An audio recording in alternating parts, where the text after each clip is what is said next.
No proper subset, no proper subset S, no proper subset of S generate V, ठीक है। Minimal generating set क्या होगा, इसमें निकाल लो बेटा।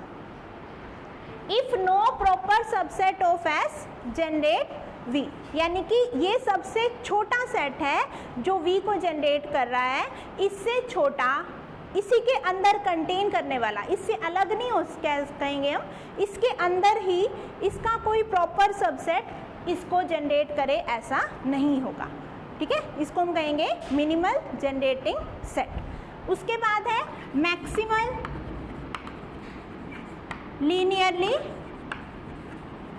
Independent set. Maximal linear independent set क्या होगा, एक सेट S है वो लीनियर इंडिपेंडेंट है V में, a set S is linearly independent subset of V।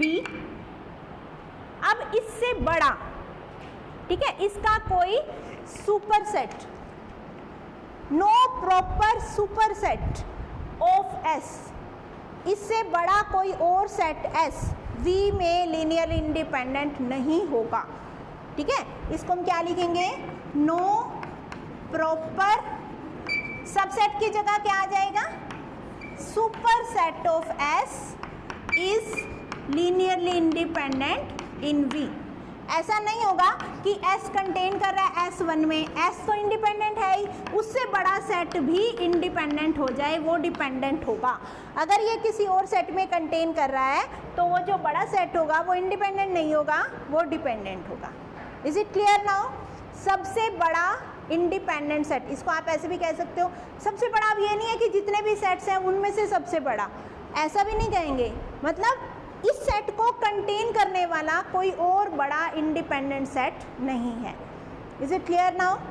Minimal generating set, maximal independent set. अब हम दो थ्योरम्स करेंगे। फर्स्ट थ्योरम है कि अगर कोई सेट S इंडिपेंडेंट सेट है V में, थ्योरम का स्टेटमेंट लिखो, लेट अ सेट S में एलिमेंट्स हैं V1 V2 Vn is linearly independent subset of V and V belongs to V, V capital V का एक एलिमेंट है such that V doesn't belongs to spanning set of S, V doesn't belongs to spanning set of S, मतलब इससे जो इसका जो spanning set है LS भी बोलते हैं ना इसको, V उसमें नहीं है। इसको हम ये भी कह सकते हैं V cannot be written as linear combination of elements of S। यही मीनिंग हुआ ना इसका, कि अगर V उसके स्पैनिंग सेट में नहीं है तो क्या होगा, इस S के साथ अगर हम V को ऐड कर दें, यूनियन ले लें, S यूनियन सिंगलटन V, तो ये सेट भी कैसा होगा, लीनियरली इंडिपेंडेंट। बेटा आवाज आ रही है, जिसको बोलना है ना एक बार पोज करना बेटा इसको।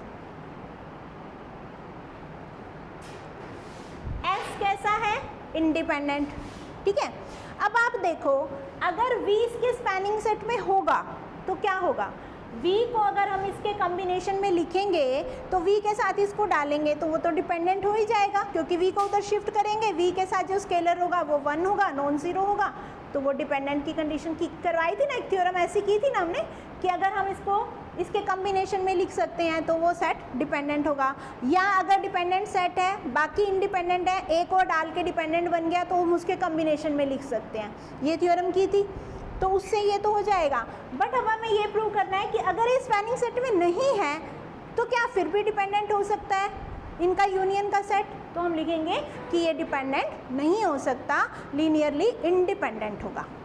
ये चीज़ समझ आ गई। अब इसका प्रूफ देखते हैं हम। आपको प्रूव करना है गिवन क्या है, S is linearly independent. Given में ये लिख देंगे S is linearly independent and V doesn't belongs to S. ये में दोनों चीजें गिवन है। टू प्रूव में क्या लिखेंगे, जब भी आप थ्योरम शुरू करोगे गिवन और टू प्रूव जरूर लिखना है। थ्योरम की स्टार्टिंग में ये ध्यान रखना है, चाहे बुक में गिवन है चाहे नहीं, मतलब जो चीज़ स्टेटमेंट में गिवन है वो लिख लो कि हमारे पास ये चीज़ दी हुई है, ये हमने प्रूव करना है। To prove this is linearly independent. इसको हम कॉन्ट्राडिक्शन से प्रूव करेंगे। कॉन्ट्राडिक्शन का मतलब हम इसका उल्टा लेके चलेंगे। आपको शो करना है ये क्या है, इंडिपेंडेंट। मान लेंगे इंडिपेंडेंट नहीं है तो क्या होगा, dependent. Let if possible S union V, यानी कि इस सेट को हम ऐसे लिख लेते हैं v1 v2 vn coma v, ये बन गया ना अपने यहाँ सेट, इज लीनियरली डिपेंडेंट। कि सपोज करो कि ये सेट लीनियरली डिपेंडेंट है तो क्या होगा, डिपेंडेंट की कंडीशन लगाओ, there exist scalars a1 a2 an, ये तो हमने n ले लिए, इसके साथ हम ले लेंगे a comma a belongs to f, bracket में क्या लिखेंगे, नॉट ऑल ज़ीरो, सारे ज़ीरो नहीं हैं, सच दैट कंडीशन क्या होगी कि इन सब का लीनियर कॉम्बिनेशन क्या होगा, ज़ीरो। यही होगा ना, नहीं दिख रहा पीछे, चलो आगे आ जाओ। पीछे पीछे वाले बस 2-3 बच्चे, ज़्यादा नहीं, जिनको प्रॉब्लम आ रही है देखने में। उधर से ठीक है, दिख रहा है? तो क्या होगा, there exist scalars a1 a2 an and a, एक a ले लेंगे, सच दैट इनका लीनियर कॉम्बिनेशन 0 होगा। ठीक है, अब हम क्लेम करते हैं या ऐसे केसेस दे सकते हैं। चलो केस 1 लेते हैं, इफ a 0 तो क्या होगा, ठीक है, नॉट ऑल ज़ीरो, मतलब हमें पता है कुछ नॉन ज़ीरो हैं, इसमें से कुछ ज़ीरो है कुछ नॉन ज़ीरो है, एक ऐसा होगा ज़ीरो होगा या नहीं होगा, ये हम चेक करते हैं। इफ a 0 देन क्या होगा, a 0 होगा तो क्या होगा, ये वाली टर्म 0 हो गई, आपके पास ये कॉम्बिनेशन बच गया। Then we have a1 v1 up to an vn equal to 0, and what is this? This is linear combination of elements of S, and S is linear independent, लिख लो, this is linear combination of elements of S, note करते जाओ साथ साथ, this is linear combination of elements of S and S is linearly independent, therefore we must have a1 equal to a2 equal to an equal to 0, सारे scalars कैसे होंगे, 0। ठीक है, अब a तो हम पहले ही 0 लेके चल रहे हैं, ये वाले सारे स्केलर्स भी 0 आ गए, is it possible, A contradiction, note करो ए कॉन्ट्राडिक्शन, क्योंकि हमने क्या लिया था, सारे स्केलर 0 नहीं हैं, नॉट ऑल 0 लिया था, अगर a 0 लेते हैं तो सारे 0 आ जाते हैं। ठीक है, ए कॉन्ट्राडिक्शन, देयरफॉर हमने जो अभी सपोज किया था a 0 ये ऐसा नहीं है, a नॉन 0। ठीक है, मतलब या आप ये भी कह सकते हो अगर a 0 है तो हमारी कॉन्ट्राडिक्शन आ गई, जो हमने सपोज किया था ये डिपेंडेंट है, डिपेंडेंट नहीं होगा, इंडिपेंडेंट होगा। ठीक है, ये तो केस था जब a 0 है, कॉन्ट्राडिक्शन आ गई। फिर केस सेकंड लेंगे हम, a नॉन 0, तो क्या होगा, if a is non 0, a वाली टर्म को एक साइड रखो, बाकी सारी टर्म्स को उधर शिफ्ट कर दो, यहाँ से इस इक्वेशन में से a भी एक साइड ले लो, बाकी सारी टर्म्स को उधर शिफ्ट कर दो, then we have from equation 1, इसको 1 नंबर दे देते हैं, a v is equal to minus a1 v1 minus a2 v2 up to minus an vn। अब a नॉन 0 है, a से आप डिवाइड कर सकते हो,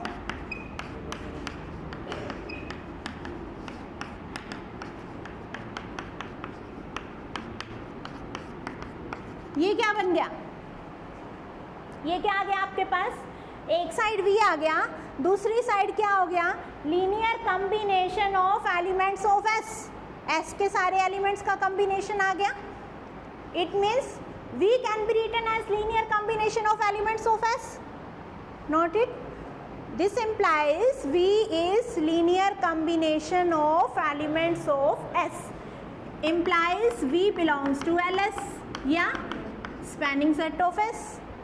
A contradiction, again a contradiction, because we have given that V doesn't belongs to spanning set of S. हमें ये दिया हुआ था कि स्पैनिंग सेट में नहीं है, यहाँ हमने प्रूव कर दिया कि स्पैनिंग सेट में है. ए कॉन्ट्राडिक्शन नोट करो. Therefore our supposition is wrong. जब भी आप कॉन्ट्राडिक्शन प्रूव करते हो तो साथ में ये लिखना है आवर सपोजिशन इज रॉन्ग. क्या सपोज किया था हमने कि ये लीनियरली डिपेंडेंट है, ये रॉन्ग हो गई. It means we must have S union V is linearly independent. Therefore, we must have S union V is linearly independent. Is it clear? समझ आ गया सबको? आगे इसको थ्योरम में फिर यूज़ करेंगे. एक बार ध्यान से फिर देख लो. अगर कोई सेट इंडिपेंडेंट है, एक एलिमेंट ऐसा है जो उसके स्पैनिंग सेट में नहीं है, तो उसके साथ उस एलिमेंट को डालेंगे तो भी वो इंडिपेंडेंट ही रहेगा. ठीक है, इज इट क्लियर? चलो आगे देखो. एक थ्योरम है, ये इंडिपेंडेंट से रिलेटेड हो गई, एक स्पैनिंग सेट से रिलेटेड आएगी थ्योरम. नोट कर ली ये सबने साथ साथ. अगर आपके पास कोई सेट जनरेट कर रहा है एलिमेंट्स को,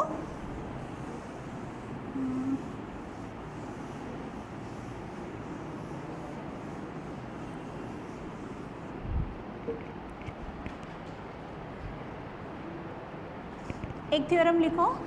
late S V1 V2 Vn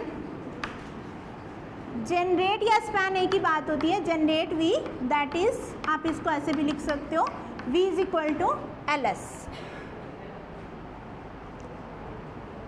ठीक है, V is equal to LS and S is linearly dependent. S generate कर रहा है और S लीनियरली डिपेंडेंट सेट है. Then there exist a subset of S, proper subset of S which also generate S.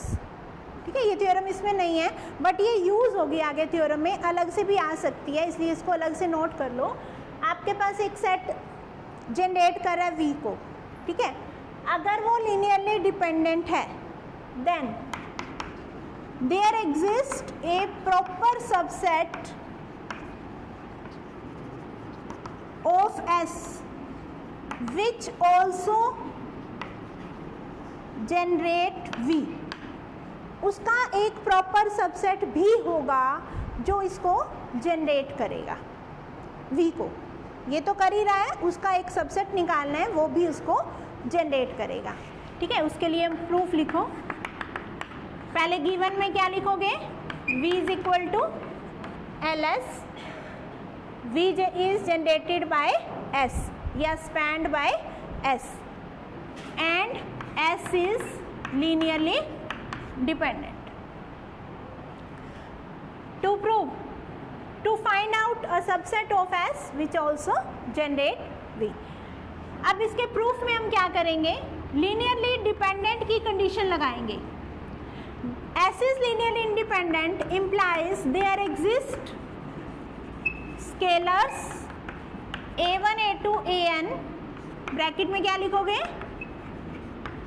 not all zero such that A1 V1 A2 V2 up to AN VN equal to 0.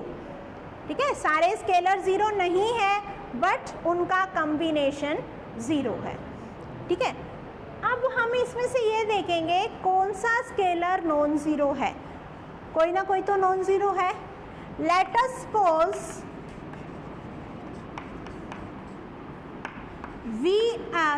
A R is non zero, बीच में है कहीं ए R we are और वो non zero है। A R हम ले लेते हैं, एक ऐसा स्केलर है जो नॉन जीरो है, तो क्या होगा, ए आर वी आर को एक साइड लिख लो, बाकी सारी टर्म्स को उधर शिफ्ट कर दो, minus A1V1 A2V2, A R -1 आ जाएगा, ए आर +1 आ जाएगा, बीच में से ए आर वी आर इधर आ गया ना, माइनस AN/VN, ठीक है। इट मीन्स वी आर को हम बाकी सबके कॉम्बिनेशन में लिख सकते हैं। ए आर से अगर हम डिवाइड कर दें, नेक्स्ट स्टेप में ए आर से डिवाइड कर दो, because A are is non zero, divide कर सकते हैं हम ए आर से, ठीक है। Dividing by A R we get V R is linear combination of remaining vectors. अब हम क्या करते हैं, इस सेट में से वी आर को निकाल देते हैं, रिमूव कर देते हैं, ठीक है। लेट S1 में हम VR-1, VR+1 और Vn ऐसे एलिमेंट्स ले लेते हैं जिस बीच में VR नहीं है। We form a new set S1 by removing VR from S. We create a new set S1 by removing VR from S, or you can write direct S1 is equal to this. अब S1 क्या होगा, proper subset of S, क्योंकि एक element कम है इसमें पूरे n थे, इसमें n-1 हो गए, VR को हमने निकाल दिया। अब हम प्रूव करेंगे कि ये S1 भी जनरेट कर रहा है V को, अभी भी ये जनरेट कर रहा है, VR को निकालने के बाद भी ये जनरेट कर रहा है, क्योंकि हमें निकालना था ना कि एक प्रॉपर सबसेट होगा विच ऑल्सो जनरेट, वो प्रॉपर सबसेट निकाल लिया हमने। अब क्या प्रूव करना रह गया कि ये S1 भी V को जनरेट कर रहा है। वी क्लेम दैट, लिखो, we claim that V is generated by S1, V is equal to LS1, ठीक है।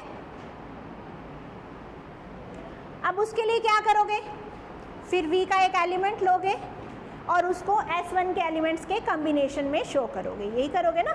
Late V belongs to V। अब ये जो V कैपिटल V का एलिमेंट है और V हमें गिवन है LS के इक्वल, तो ये तो हम यूज कर ही सकते हैं ना, every element of V can be written as linear combination of elements of S। उसको लिख दो, linear combination of elements of S, लिखो, given V is equal to LS, given V is equal to LS,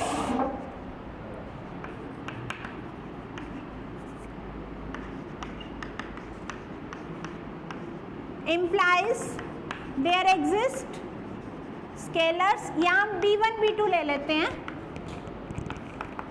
such that V is equal to B1 V1 up to Bn Vn, बीच में Br Vr भी आएगा,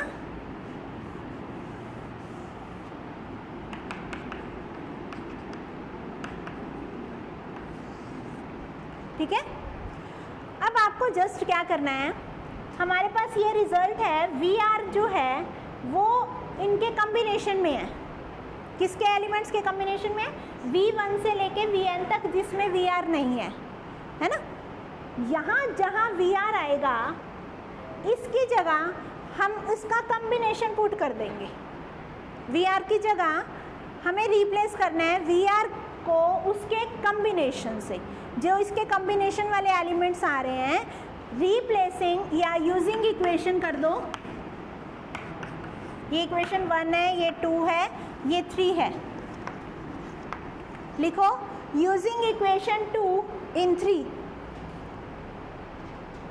using equation 2 in 3, what we get, V is equal to, अब आपको करना क्या है, जहाँ VR था उसकी जगह आपके पास ये सारा कॉम्बिनेशन आ गया है ना, उसमें V1 भी आएगा, V2 भी आएगा, VR माइनस 1, VR प्लस 1, Vn, उनके एलिमेंट्स को कंबाइन कर लो, कोफिशिएंट्स को।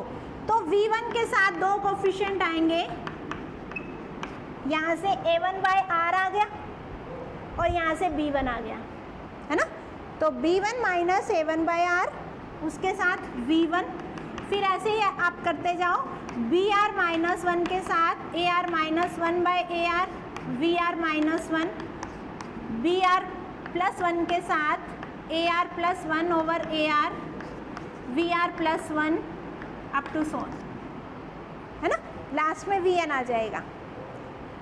अब इसमें कहीं VR आया, VR का तो हमने निकाल दिया। कौन कौन से एलिमेंट्स आएंगे, V1 से लेके VR माइनस 1, फिर VR प्लस 1 से Vn तक, वो सारे एलिमेंट्स किसके हैं, S1 के। तो V किसके कॉम्बिनेशन में आ गया, एलिमेंट्स ऑफ S1, है ना।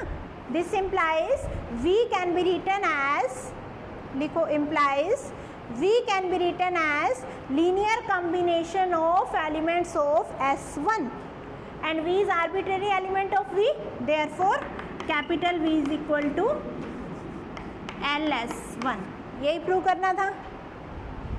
अगर ये दो थ्योरम समझ आ जाती हैं तो आप जो मेन थ्योरम्स हैं उसमें भी यही प्रोसीजर चलना है, सेम यही प्रोसीजर से हमने वो मेन थ्योरम्स प्रूव करनी है, वो भी इजीली हो जाएंगी। ठीक है, क्लियर। चलें आगे, कुछ नोट करना है इसमें से। अब हम करते हैं extension theorem and existence theorem. उन दोनों थ्योरम्स में इन दोनों थ्योरम्स का यूज़ करना है आपको। जो दो थ्योरम्स हमने इंडिपेंडेंट और जनरेटिंग सेट से रिलेटेड की हैं, वही थ्योरम्स हम इसमें यूज़ करेंगे।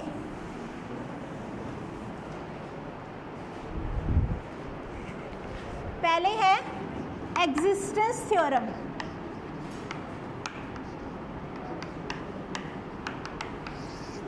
स्टेट एंड प्रूव भी आ जाती है। एग्जिस्टेंस थ्योरम को स्टेट करो और प्रूव करो।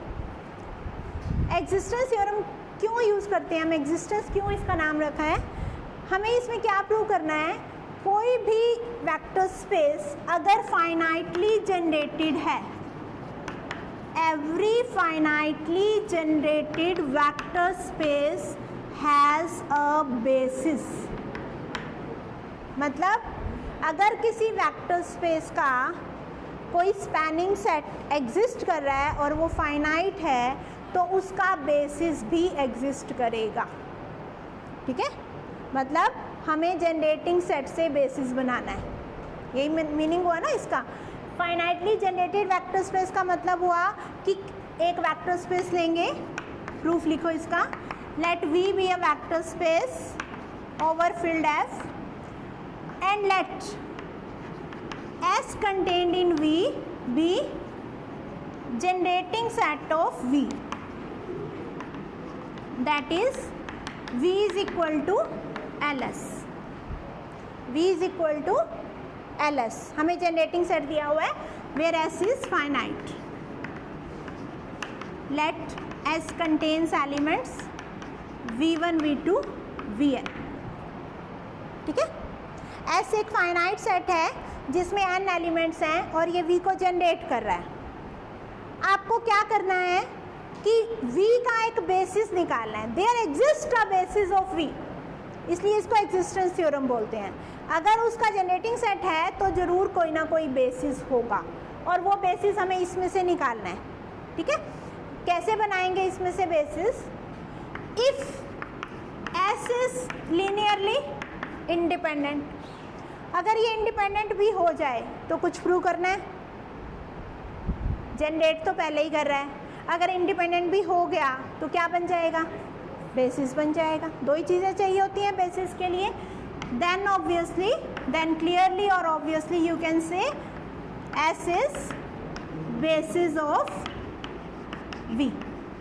ठीक है, अगर ये खुद ही इंडिपेंडेंट हो गया तो ये बेसिस बन जाएगा। अगर इंडिपेंडेंट नहीं है तो क्या होगा, डिपेंडेंट होगा।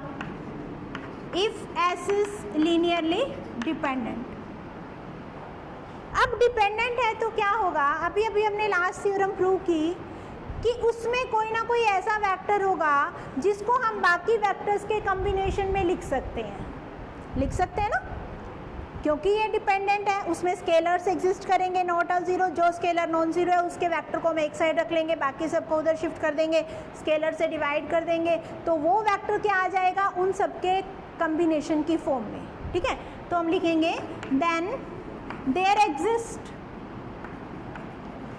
a vector VR which can be written as linear combination of remaining vectors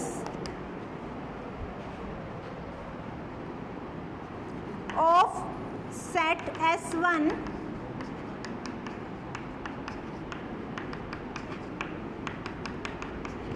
इसमें से VR निकाल दो, VR -1 के बाद VR +1, उसके बाद लास्ट में VN, है ना, लिख सकते हैं ना। आप इसको चाहो तो एक स्टेप और डाल के बीच में डिपेंडेंट की कंडीशन लगा के there exist scalar not all zero करके AR VR को एक साइड कर दो, VR को हम बाकी के कॉम्बिनेशन में लिख सकते हैं। ठीक है, अब ये जो रिमेनिंग सेट है S1, क्या अभी भी ये जनरेट करेगा V को? अभी अभी हमने प्रूव किया अगर हमने VR को निकाल दिया तो भी ये जनरेट कर रहा है। ठीक है, अब आप चाहो तो यहाँ प्रूव कर दो, अगर बड़ी थ्योरम में आता है तो ये चीज़ हम प्रूव कर सकते हैं। This set S1 also generates V। ठीक है, still generate V। We claim that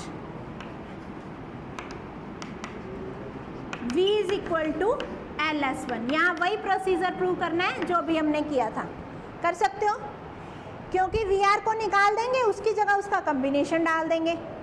ठीक है, लिख सकते हैं। अब ये S1 कैसा सेट है जो V को जनरेट कर रहा है।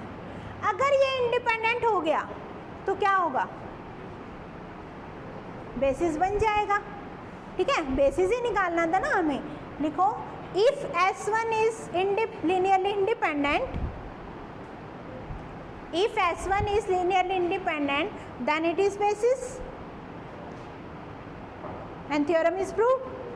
बेसिस ही निकालना था ना आपको, फिर प्रूव हो गया।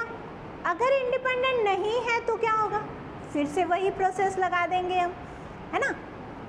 If not, if S1 is linearly dependent then repeating the same process, repeating the above same process, we get a proper subset of S1 which also generates V। और तब तक करनी है आपको ये प्रोसेस जब तक